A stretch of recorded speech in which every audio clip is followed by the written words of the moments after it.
Hey guys, welcome back to my channel. Today I'm going to do something a little different. Today I'm going to do a top 10 for Smash Bros. Switch. Like a lot of you out there, I'm very excited to get my hands on a new Smash game with new characters to beat on. But before we get into who I think deserves a spot in Smash, let's get to who I am fairly certain is going to be in the game. So everybody already knows about the Inklings, so we'll skip that. I'm fairly certain that Crash, Arms, Springman, and or Ribbon Girl, as well as Shovel Knight, will be making an appearance this time around. Crash has been one of the most voted for characters to be in Smash for years now. Every time a new Smash game comes out, he's been in the top 10.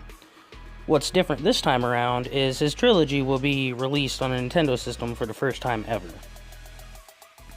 Both Arms and Shovel Knight have had a remarkable success, bringing in tons of profit for Nintendo. It would only make sense for them to be added, or at least be assist trophies. So now that that's out of the way, let's get down to who I'd like to see in Smash 5. I'm going to start this off with Lloyd Irving from Tales of Symphonia. Like many of you, Tales of Symphonia was my first introduction to a Tales game way back on the GameCube. Lloyd would make a great addition to Smash. He's a dual-wielding swordsman, which will be new to Smash. There are no dual-wielders in any Smash game. He's a beloved character by many Tales fans out there. Bandai could also use another representative other than Pac-Man. Plus, he's voiced by Robin from Teen Titans. How awesome was that? Character on my list is another Bandai character from the same game. Number 2 is Kratos Aran from Tales of Symphonia. Kratos is Lloyd Irving's father.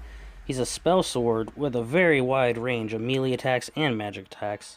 He was one of the hardest bosses to fight in any game I've ever played, rivaling Sephiroth from Final Fantasy VII when on hard mode. Speaking of Sephiroth, he was our number 3 on this list. If you ever rage quit a game, it was most likely Final Fantasy VII during the final boss fight against Sephiroth. With the arrival of Cloud in Smash 4, why not bring his archenemy? I feel it's high time we had the chance to beat down on Sephiroth the way he did us in Final Fantasy VII.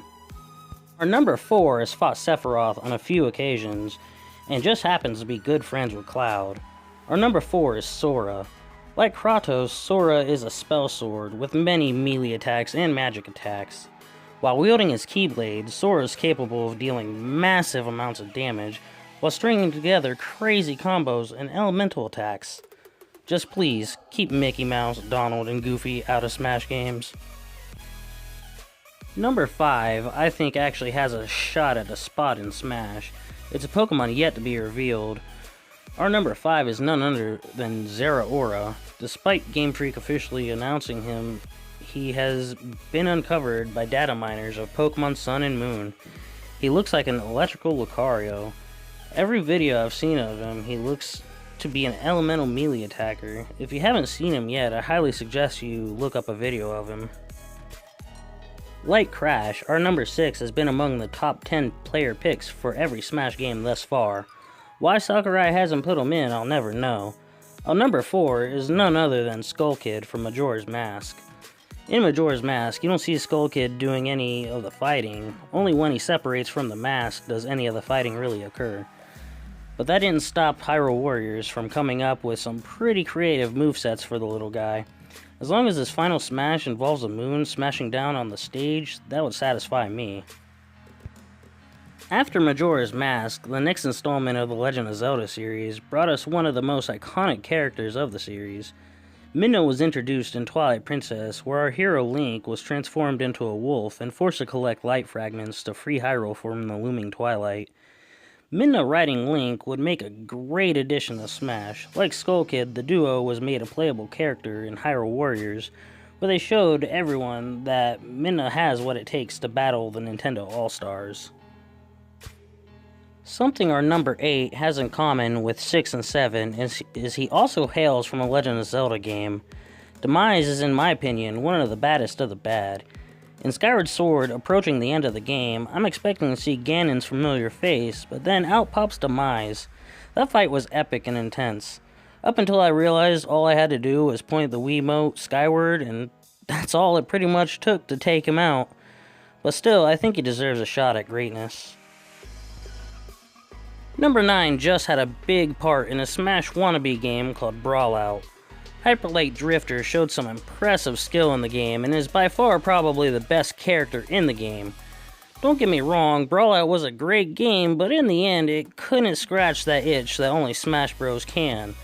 Don't let that discourage you from buying Brawlout. It's a good game and definitely worth the purchase. And finally, we're at number 10. It's a long shot on this one.